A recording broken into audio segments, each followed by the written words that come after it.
खुशामदीद कहते हैं आपको हम इस नए सबक में, नए लेसन के अंदर। यहाँ पर हम कुछ स्लोप और वाई इंटरसेप्ट की कुछ सवाल जो हैं, कुछ क्वेश्चंस जो हैं उनको हल करने की कोशिश करें। चलें हम दो पॉइंट्स जो हैं वो पहले लेते हैं जिससे हम एक लाइन ड्रॉ करेंगे।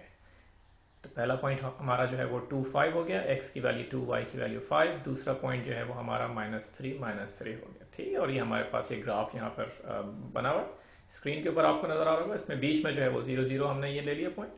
और 2 5 को ड्रॉ करने के लिए 2 आए हम सीधे हाथ पर एक्स एक्सिस के ऊपर, और 5 ऊपर चले गए वाई पे। दोनों पॉजिटिव है, तो ये पॉइंट हो गया हमारा 2 5। ठीक है जनाब, इसको हम लिख लेते हैं 2, 5 2 5, ये पॉइंट हो गया हमारा। अब करते हैं, ग्राफ करते हैं दूसरे पॉइंट को, -3 एक्स के ऊपर गए उल्टे हाथ के ऊपर, और -3 वाई पे नीचे की तरफ क्योंकि नेगेटिव है।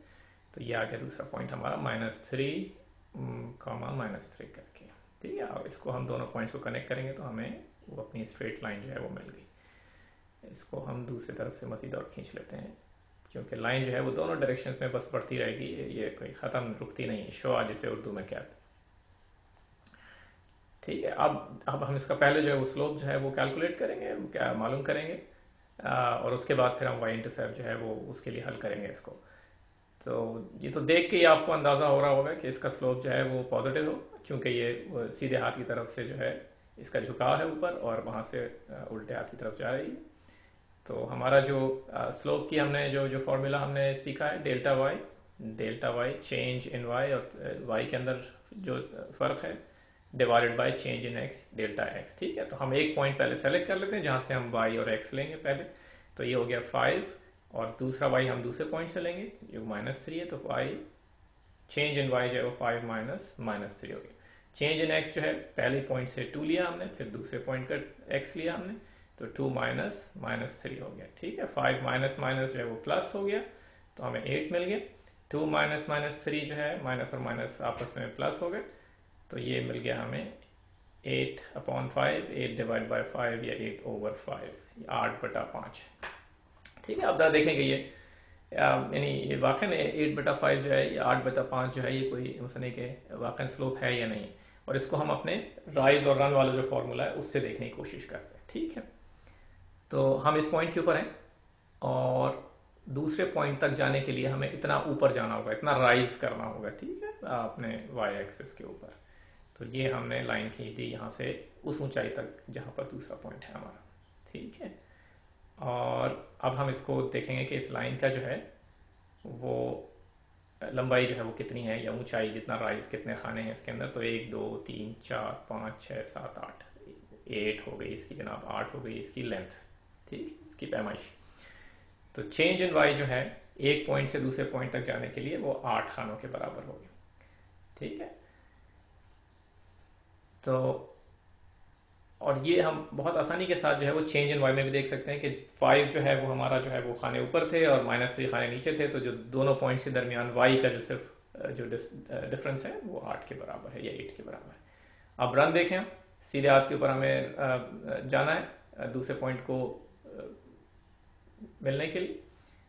अब इसको देख काउंट करते हैं, इसको जमा करते हैं कि ये कितने खाने हैं। 1 2 3 4 5, 5 या 5 जो हैं, ये हो गया हमारा चेंज इन एक्स। और अगर हम अपने पॉइंट्स की तरफ देखें तो वहाँ पर भी हमें नज़र आ रहा है कि डेल्टा एक्स जो है वो एक पॉइंट जो है वो -3 पे, और एक पॉइंट जो है वो 2 पर है। तो जो जो जो डिफरेंस है या फ़र्क जो है वो 5 के बराबर। और आप पहले राइज करें और फिर रन करें, या पहले रन करें और फिर राइज करें, दोनों सूरतों के अंदर ये जो खाने हैं रन के और जो राइस के खाने हैं वो बिल्कुल बराबर ही लंबाई के मिलेंगे आपको। ठीक है, तो अब हम देखते हैं कि हमने स्लोप तो निकाल लिया इसका। ठीक है, तो हमारी इक्वेशन हमें मालूम है लाइन की, वो क्या होती है, y is equal to slope times x, या mx भी कहते हैं, प्लस b। तो हम स्लोप निकाल चुके हैं, m या delta y upon delta x जो है वो 8/5 हमारा स्लोप हो गया। तो y जो है वो 8/5x प्लस b। अब b की वैल्यू हमें नहीं मालूम है कि ये है y इंटरसेप्ट, इसको कैसे निकालेंगे। अगर इस लाइन को देखें तो देखने में लग रहा है कि ये 2 के करीब करीब जो है कोई पॉइंट है। अगर हम बिल्कुल सही पैमाइश के साथ, सही मेजरमेंट्स के साथ ग्राफ पेपर के ऊपर ड्रॉ करें तो हो सकता है कि हम इसको कैलकुलेट वहीं पे देख के जो है ग्राफ पे ये कैलकुलेट कर सकें, लेकिन हम देखेंगे कि हम इसको कैसे सॉल्व करते हैं इस इक्वेशन की फॉर्म में। ठीक है, ग्राफ पे देख के नहीं हम करना चाहते। अच्छा, अब ये है लाइन की इक्वेशन। इस पे जितने भी पॉइंट्स इस लाइन के ऊपर हैं वो इस इक्वेशन को जो है वो उसके लिए वो सेटिस्फाई करेंगे। यानी वाई जो है उसमें अगर हम वाई की वैल्यू डाल दें उस पॉइंट की और एक्स की जगह एक्स की वैल्यू डाल दें तो ये इक्वेशन जो है वो हमें मिलेगी कि दोनों तरफ बराबर। तो हम इनमें से कोई सा भी पॉइंट ले लेते हैं, 2, 5 पॉइंट ले लें, क्योंकि ये हमें मालूम है कि इस लाइन के ऊपर है और हमने वाई और एक्स की वैल्यूज़ जो है वो वहाँ से निकाल के और इस इक्वेशन में डाल दी। वाई 5 हो गया और एक्स 2 हो गया, तो हमारे पास 5 बराबर हो गया 16/5 प्लस बी। तो बी को अब हम निकालना बहुत आसान, हमने जो है 5 को 25/5 की फॉर्म में भी लिख सकते हैं, की शक्ल में लिख सकते हैं, ताकि दोनों जो हमारे पास टर्म्स हैं उनके जो डिनोमिनेटर हैं वो 5 हो जाए, 5 हो जाए। अब 25 - 16 9 हो गया और 9/5 आ गया बी। ठीक है, तो देखा आपने, पहले आपसे कहा था कि ये 2 के करीब करीब है इंटरसेप्ट, और हमारे पास अब जिस बिल्कुल सही वैल्यू जो निकली है वो 9/5 है, जो 1.8 1/4 के बराबर, जो बिल्कुल बिल्कुल 2 के करीब करीब है। और हमने ड्रॉ करके देखा तो हमें अंदाज़ा हो गया था कि ये वैल्यू इसकी क्या होगी, और अब ये जो वैल्यू निकली है ये बिल्कुल सही वैल्यू इसकी है, 9/5 1.8 1.8। ठीक है जनाब, तो अब हम जो है अपनी इक्वेशन जो है लाइन की वो पूरी कर सकते हैं। अब हमारे पास एम बी है, स्लोप हम पहले कैलकुलेट कर चुके हैं और बी की वैल्यू अभी निकाल ली। तो y बराबर हो गया 8/5x प्लस जो y इंटरसेप्ट है उसको लिख दें यहाँ पे, जो अभी अभी हमने कैलकुलेट किया 9/5। ठीक है, तो ये हो गया हमारी इक्वेशन। चलो अब जो है एक सवाल और कर लेते हैं। ठीक है, और पहले हम अपना ग्राफ पेपर जो है वो स्क्रीन के ऊपर ये आ गया। चलें, अब सोचते हैं कोई 2 पॉइंट्स, कोई से भी 2 पॉइंट्स आप अपने खुद जब अगर मश्क कर रहे हो, एक्सरसाइज कर रहे हो, तो कोई से भी 2 पॉइंट्स लेके और आप जो तरीका हम यहाँ पर जिससे हल कर रहे हैं उसको आप तरीके को इस्तेमाल करके देख सकते हैं कि कैसे स्लोप और वाई इंटरसेप्ट जो है वो कैलकुलेट किया जाता है। तो यहाँ पर हमारा एक पॉइंट हो गया 2 - 3, दूसरा हो गया -4 5। तो सबसे पहला पॉइंट जो है उसको हम लोग ड्रॉ कर लेते हैं। ये बीच में 0 0 हो गया हमारा, 2 आए हम सीधे हाथ के ऊपर x के लिए और -3 नीचे, क्योंकि हमारा पॉइंट 2 - 3। तो ये पॉइंट हो गया 2 - 3। -4 5 के लिए पहले x पे -4 गए उल्टे हाथ पे और फिर 5 खाने ऊपर, तो ये आ गया दूसरा पॉइंट हमारा। चलें, दोनों पॉइंट्स तो हमने ड्रॉ कर लिए। अब हमें लाइन ड्रॉ करनी है इसके ऊपर, और ये हम बस ऐसे अपने याद रखने के लिए ये पॉइंट्स जो हैं वो लिख लेते हैं कि ये कौन कौन से एक्स और वाई एक्सिस पे पॉइंट्स हैं। चलें, अब एक लाइन ड्रॉ करते हैं, और ये हमारी लाइन हो गई जो दोनों पॉइंट्स के ऊपर से गुजर रही।